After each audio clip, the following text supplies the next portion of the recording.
Hello guys, in this video I am going to show you how to add your travel documents such as passport, resident card, ID to the KLM application.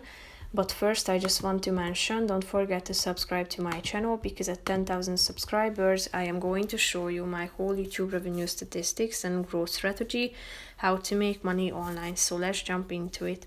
First of all, open the app on your phone, then tap on the account button down below, which is the fourth option.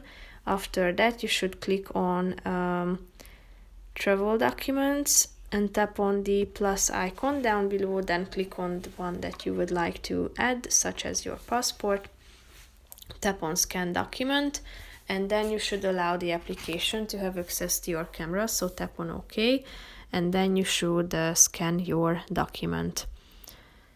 As you go back, once it has been scanned, you can add other documents such as your permanent resident card. You should add your last name, first name, document number, applicable country, expiry date. Then you can also add your identity card. You can either add it manually or scan the document, and your visa can be added too.